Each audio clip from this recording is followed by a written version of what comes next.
ಈ ದೇಶದ ನಾಡು ನುಡಿ ಸಂಸ್ಕೃತಿಯನ್ನು ಕಟ್ಟಿ ಈ ದೇಶವನ್ನು ಆಳಿದಂತ ಬಹುದೊಡ್ಡ ಸಮುದಾಯ ಈ ದೇಶದ ಶೋಷಿತ ಸಮುದಾಯ. ಅದರಲ್ಲಿ ವಿಶೇಷವಾಗಿ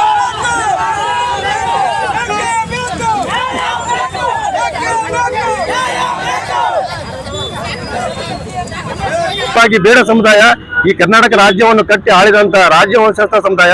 ಅಂತ ಒಂದು ಸಮುದಾಯ ಬಗ್ಗೆ ಇವತ್ತಿನ ದಿನ ಬೆಳಗಾವಿನಲ್ಲಿ ಒಬ್ಬ ಜಾತಿವಾದಿ ಮನುವಾದಿ ಮನಸ್ಥಿತಿಯ ರಮೇಶ್ ಕತ್ತಿ ಅಂತಕ್ಕಂಥವನು ಆ ಸಮುದಾಯವನ್ನು ಇಟ್ಕೊಂಡು ಬಾಬಾ ಸಾಹೇಬ್ ಅಂಬೇಡ್ಕರ್ ಸಂವಿಧಾನ ಮೂಲಕ ಇವತ್ತಿನ ದಿನ ಈ ದೇಶದ ಶೋಷಿತ ವರ್ಗದವರು ರಾಜಕೀಯವಾಗಿ ಶೈಕ್ಷಣಿಕವಾಗಿ ಆರ್ಥಿಕವಾಗಿ ಅವ್ರು ಪ್ರಬಲರಾಗ್ತಿರೋದನ್ನು ಸಹಿಸಿಕೊಳ್ಳದಂತ ಈ ಮನುವಾದಿ ಮನಸ್ಥಿತಿನ ರಮೇಶ್ ಕತ್ತಿ ಅವರು ಈ ಬೇಡ ಸೌಳ ಮಕ್ಕಳು ಜಾಸ್ತಿ ಆಯ್ತು ಅಂತ ಒಂದು ವರ್ಡ್ನಲ್ಲಿ ಅವನು ತುಚ್ಛವಾಗಿ ಅವಾಚ್ಯವಾಗಿ ನಿಂದನೆ ಮಾಡಿದಾನ. ಈ ಮನಸ್ಥಿತಿಯಿಂದ ಗೊತ್ತಾಗ್ತದ. ಮೊನ್ನೆ ಸುಪ್ರೀಂ ಕೋರ್ಟ್ ನಲ್ಲಿ ಈ ದಲಿತ ಸಮುದಾಯದ ನ್ಯಾಯಮೂರ್ತಿಯನ್ನು ಈ ಇದೇ ರೀತಿ ಮನುವಾದಿ ಮನಸ್ಥಿತಿಯ ಒಬ್ಬ ಬೂಟ್ ಎಸೆಯುವ ಮೂಲಕ ಈ ವ್ಯವಸ್ಥೆಗೆ ಅವಮಾನ ಮಾಡುವಂತ ಕೆಲಸ ಮಾಡಿದ್ದಾರೆ.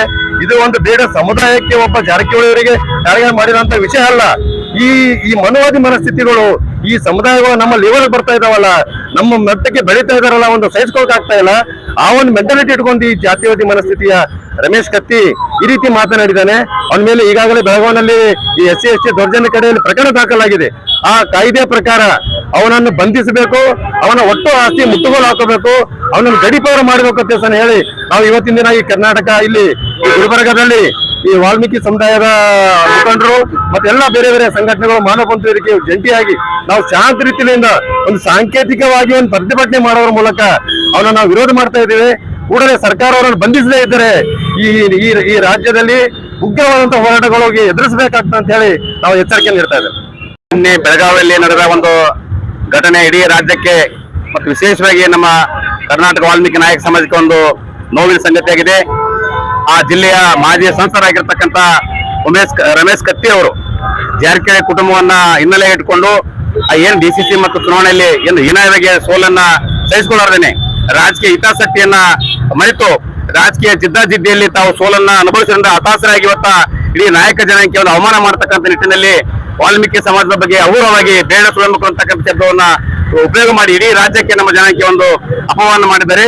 ಆ ಹಿನ್ನೆಲೆಯಲ್ಲಿ ಇವತ್ತ ನಾವು ಗುಲ್ಬರ್ಗಾ ಜಿಲ್ಲೆಯಲ್ಲಿ ನಗರದಲ್ಲಿ ಎಲ್ಲಾ ಸಮಾಜದ ಹಿತಚಿಂತಕರು, ಮಾನವ ಬಂಧುತ್ವ ವೇದಿಕೆ, ಯುವಕ ಸಂಘಟನೆ, ಕರ್ನಾಟಕ SC/ST ದೂರ ಸಮಿತಿ ಇವೆಲ್ಲವನ್ನು ಒಕ್ಕೂಟ ಮಾಡಿ ಇವತ್ತ ನಾವು ಸಂಬಂಧಪಟ್ಟ ಪೊಲೀಸ್ ಠಾಣೆಯಲ್ಲಿ FIR ಕೂಡ ದಾಖಲೆ ಮಾಡಿದ್ದೇವೆ. ಈಗಾಗಲೇ DSP ಅವರು ಸರ್ಕಾರ ಮಾತಾಡಿದರೆ FIR ಮಾಡ್ತೀವಿ ಅಂತಕ್ಕಂಥ ಮಾತು ಹೇಳಿದ್ದಾರೆ. ಮತ್ತು ಈಗ ನಾವು ಈ ಮೂಲಕ ಉಮೇಶ್ ಕತ್ತಿ ಅವ್ರಿಗೆ ಎಚ್ಚರಿಕೆ ಕೊಡ್ತೇವೆ. ಇನ್ನು ಮುಂದೆ ನೀವು ಉಮೇಶ್ ಕತ್ತಿ ಅವ್ರಿಗೆ ಎಚ್ಚರಿಕೆ ಕೊಡ್ತಿದ್ದೇವೆ. ಮೊನ್ನೆ ರಮೇಶ್ ಕತ್ತಿ ಅವರೇ, ನಿಮ್ಮ ರಾಜಕೀಯ ಏನಾದ್ರು ಇದ್ರೆ ಜಾರಕಿಹೊಳಿ ಕುಟುಂಬ ನೀವು ನೇರ ರಾಜಕೀಯ ಮಾಡ್ರಿ.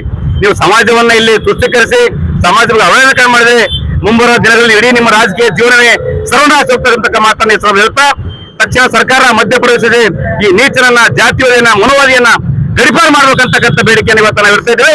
ಒಂದು ವೇಳೆ ತಕ್ಷಣ ಬಂಧಿಸದಿದ್ದಲ್ಲಿ ಈ ರಾಜ್ಯಾದ್ಯಂತ ಸಮಾಜ ಹಿತಚಿಂತಕರು, ಬುದ್ಧಿವಂತರು, ಸಂವಿಧಾನ ಬುದ್ಧಿ ಅಂಬೇಡ್ಕರ್ ವಾದಿಗಳು ಎಲ್ಲವೂ ಸೇರಿ ಈ ವಿರುದ್ಧ ನಾವು ಹೋರಾಟವನ್ನ ಮಾಡ್ತೀವಿ ಅಂತಕ್ಕಂಥ ಎಚ್ಚರಿಕೆಯನ್ನ ಇವತ್ತು ಈ ವೇದಿಕೆ ಮೂಲಕ ಹೇಳಲಿಕ್ಕೆ ಇಷ್ಟಪಡ್ತೇನೆ.